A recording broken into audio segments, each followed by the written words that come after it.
Dr. Sarah Johnson was having what she called a Tuesday existential crisis when she accidentally intercepted the most important broadcast in human history.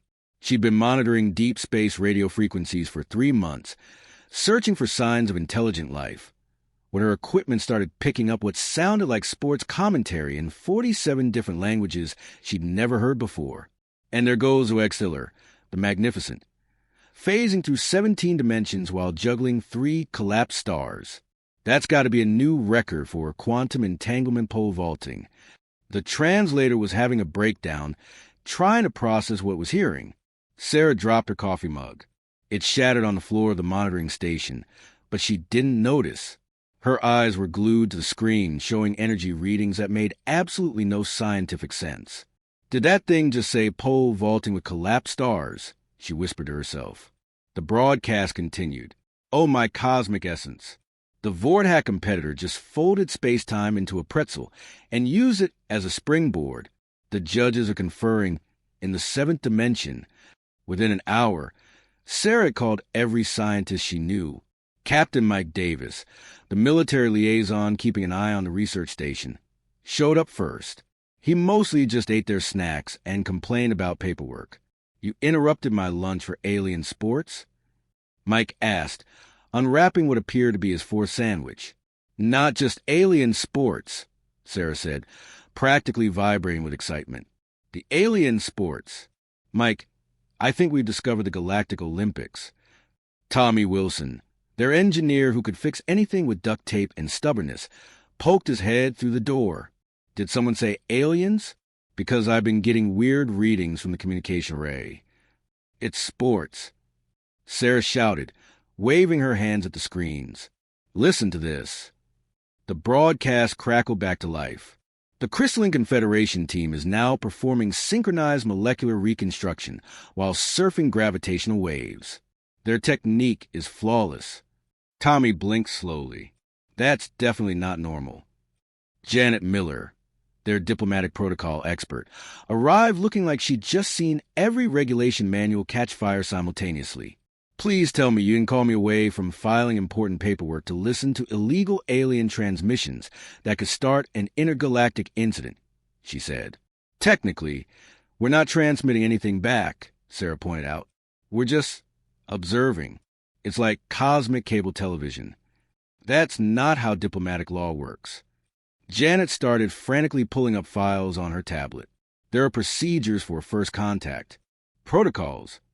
Or, Mike said, finishing his sandwich and looking thoughtful, we could go take a look. Everyone stared at him. I'm sorry. Did our military advisor just suggest we fly toward unknown alien technology without backup or authorization? Janet's voice rose 3 octaves. I'm not suggesting anything, Mike said innocently. I'm just saying that, technically, my orders are to investigate any potential threats to Earth security. Tommy was already pulling up star charts on his tablet. I've been tracking the signal source. It's coming from coordinates about 6 days away at maximum FTL. This is insane, Janet muttered, but she was also pulling up files. Do we even have protocols for attending alien sporting events? We have protocols for first contact scenarios, Sarah said helpfully. Technically, if we encountered aliens at a sporting event, we'd just be following standard procedures. That's the most ridiculous logic I've ever heard, Janet said. We can't just show up at an alien Olympics uninvited. We weren't not invited, Tommy pointed out. I mean, they broadcast it on public frequencies. That's basically an open invitation, right? Mike was already requisitioning equipment. I'm logging this as a routine deep space patrol with scientific observation objectives. There is nothing standard about this. Janet protested.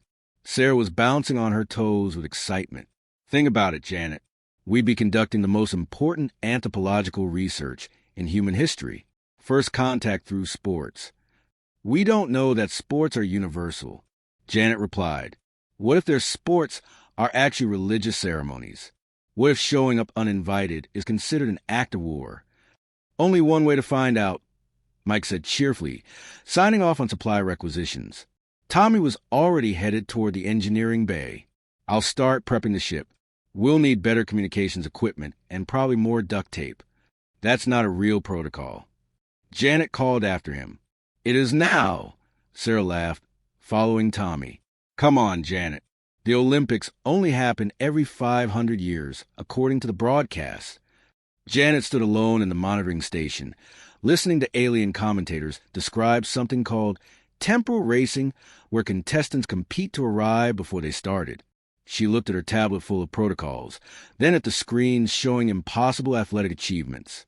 I'm going to need so much more paperwork, she sighed, then headed after the others. 3 hours later, their research vessel Curiosity's Revenge was launching on an authorized Deep Space Patrol mission, heading directly toward the most significant sporting event in galactic history. What could possibly go wrong? Mike asked the universe. The universe, as it turned out, was listening. The Olympic venue looked like someone had taken every space station from every science fiction movie, mashed them together, and then asked a committee of mad architects to make it bigger. If Earth was a marble, this station would be a basketball court made of pure impossibility. Holy, Mike started, then remembered they were probably being monitored by 17 different alien species. That's not scientifically possible, Sarah whispered, pressing her face against the viewport. That structure should collapse under its own gravitational field. Maybe it's held together by really good alien duct tape. Tommy suggested hopefully. Their modified research vessel looked like a flying garage sale next to the sleek alien ships surrounding them. Crystalline vessels that seemed to be grown rather than built. Energy constructs that existed more as concepts than actual matter. Ships that appear to be swimming through space instead of flying. A security scan immediately locked onto their vessel. Attention, primitive craft. You are entering restricted Olympic space. State your species designation and authorization codes. Janet frantically flipped through her hastily written protocols. This is the Earth vessel Curiosity's Revenge, representing the human species. We're here for the Olympic participation thing. There was a long pause. You are not on the approved species list. Well, that's awkward, Mike muttered. Wait. Sarah grabbed the communication device. We receive your broadcast. Universal frequencies. That makes us technically invited by the cosmos itself. Another pause, longer this time. Please dock at Bay 94 for processing. Try not to explode. Why would we explode? Tommy asked nervously. Your vessel appears to be held together by primitive adhesive polymers, the voice replied. Hey, that's high-quality duct tape. Tommy protested. Bay 94 turned out to be the equivalent of a cosmic parking garage, filled with beings that shouldn't exist according to every physics textbook ever written. A crystalline entity approached them, speaking in mathematical equations that their translator couldn't handle.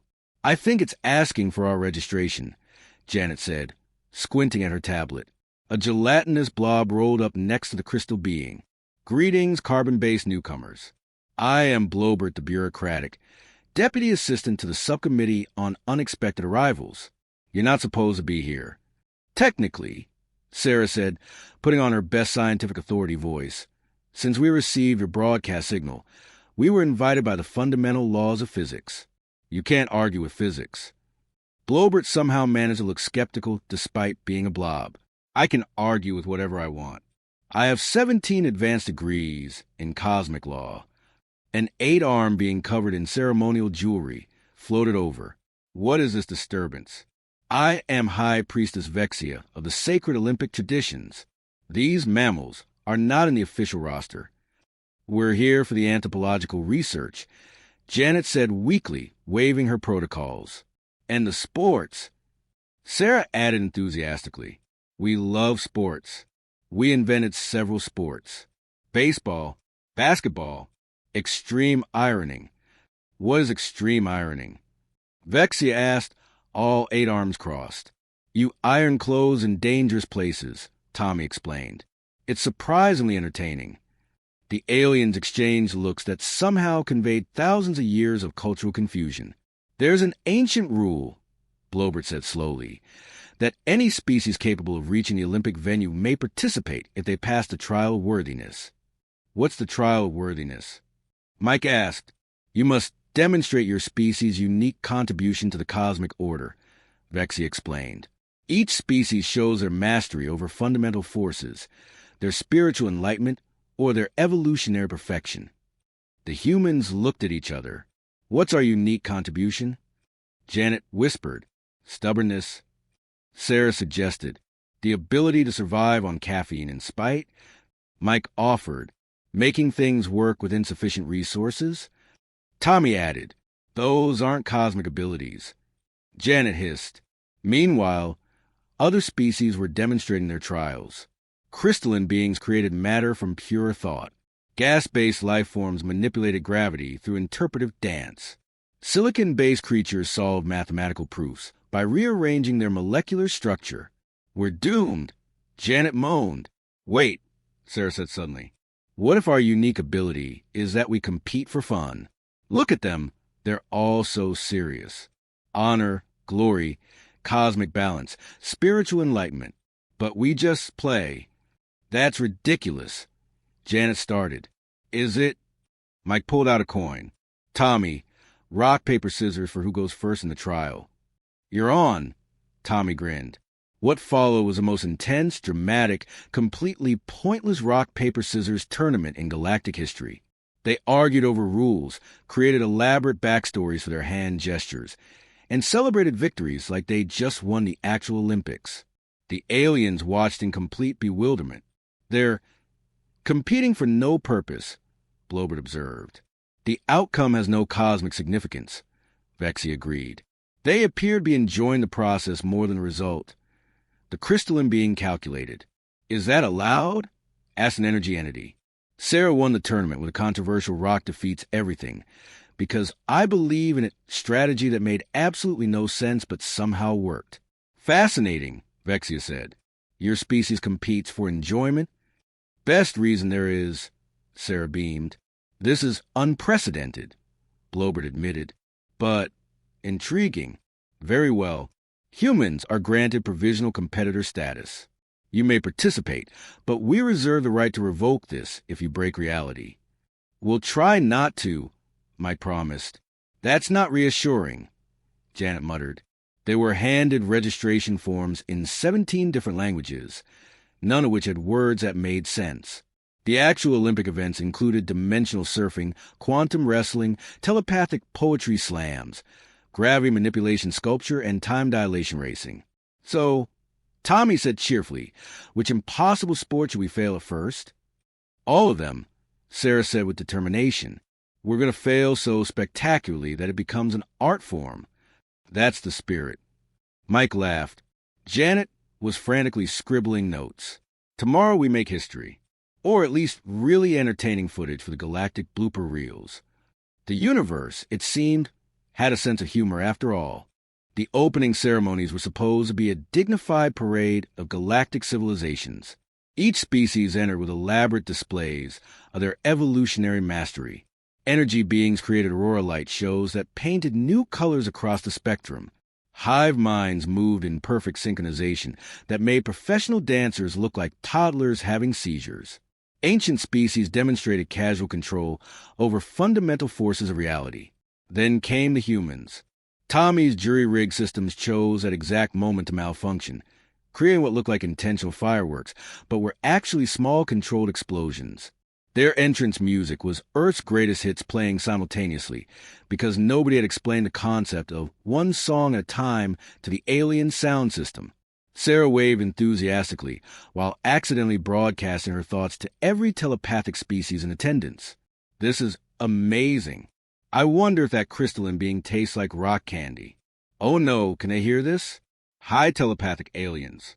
Please don't read my browser history. The crowd didn't know whether to applaud or call security.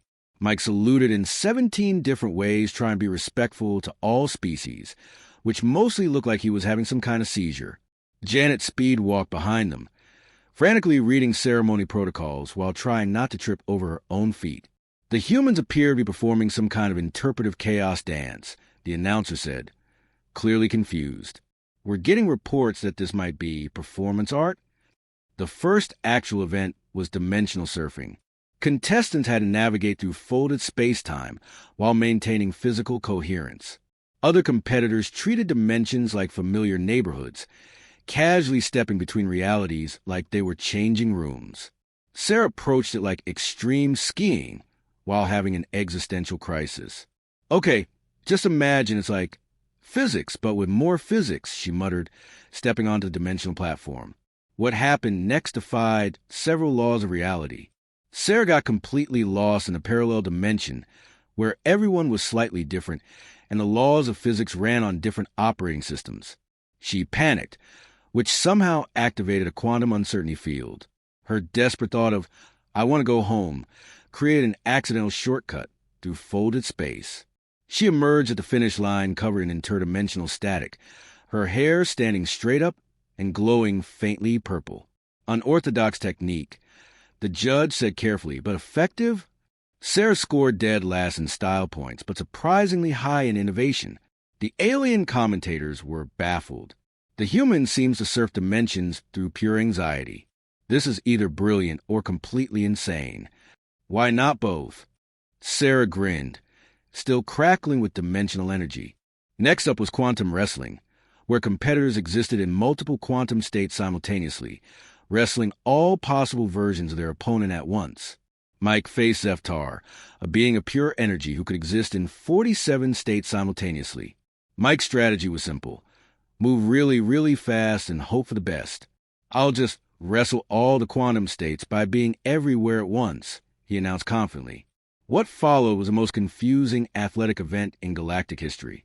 Mike apparently existed in quantum uncertainty naturally because humans are constantly making contradictory decisions.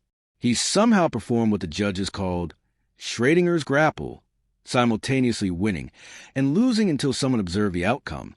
The match ended when Mike confused himself into unconsciousness, causing quantum collapse. The judges declared a draw because they couldn't figure out how to score a match that existed in superposition. Mike woke up claiming he'd won in at least 12 dimensions. The telepathic poetry slam was Janet's moment to shine, except she didn't have telepathy. While other competitors transmitted emotional poetry directly into judges' minds, Janet stood on the platform using hand gestures and facial expressions while speaking aloud. Her performance was called Ode to Universal Understanding Despite Communication Barriers. "We may not share the same thoughts," she said, gesturing dramatically, "but we all know the panic of realizing you've been talking to someone for 5 minutes with food stuck in your teeth." Several alien species had never seen physical emotional expression before. A crystalline being began leaking, which was apparently their version of crying. A hive mind temporarily split as individuals wanted to experience personal emotions for the first time. Primitive but moving, the judges concluded. We felt something. Janet scored maximum points for emotional authenticity, despite having zero telepathic ability. Finally, Tommy faced a gravity manipulation sculpture event. While other species created art by controlling gravitational fields with their minds, Tommy built something using zero-gravity physics, momentum, and spare ship parts. His creation was called Perpetual Motion Friendship, a complex system of floating objects that interacted and supported each other using nothing but basic physics and creative engineering. You just got to know which rules are more like guidelines, Tommy explained to the baffled alien experts. He accidentally created a functional gravity generator using what he called primitive human engineering and his lucky wrench.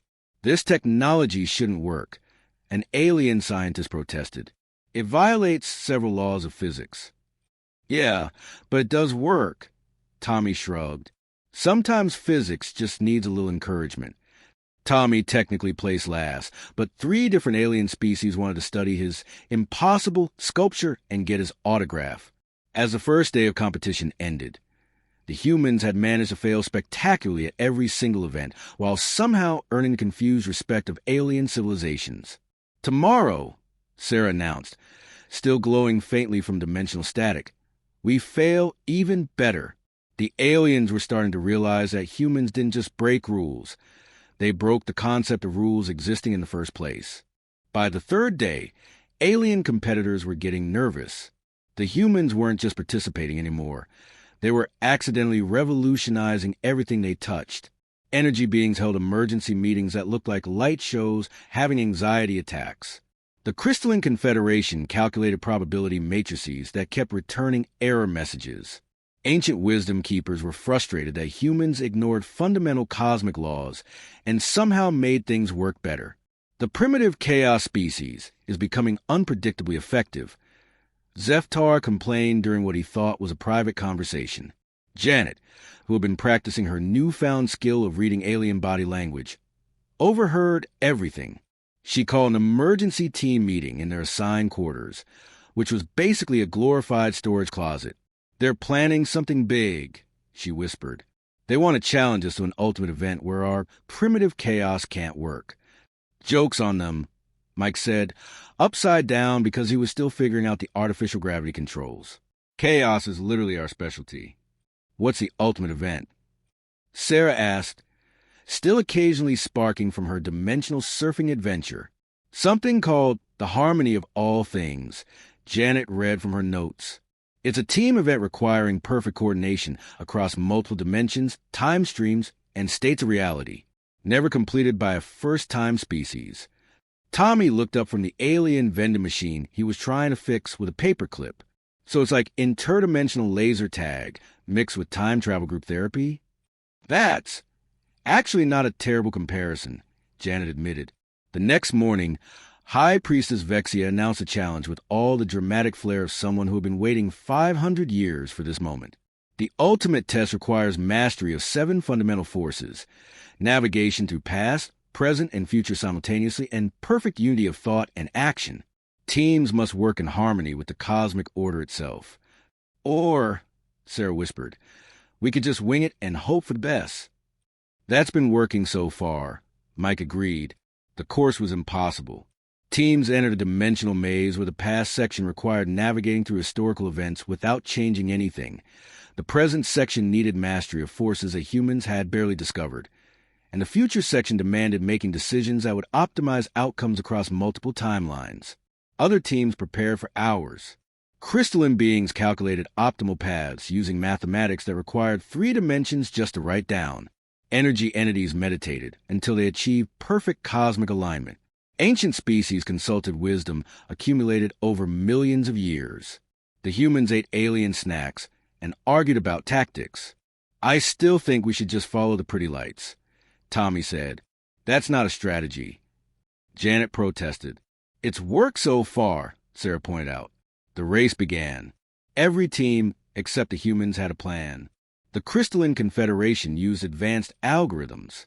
Energy beings phased through obstacles by becoming pure thought. Hive minds coordinated with perfect telepathic unity. The humans used what they called strategic confusion. In the past section, Sarah got distracted by prehistoric alien civilizations and accidentally discovered the entire course was running on a simulation program. In the present section, Tommy fixed broken course equipment using alien bubblegum and his trademark determination.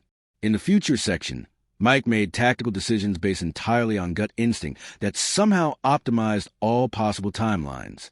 Meanwhile, Janet provided running commentary that helped everyone stay coordinated despite having no idea what they were doing.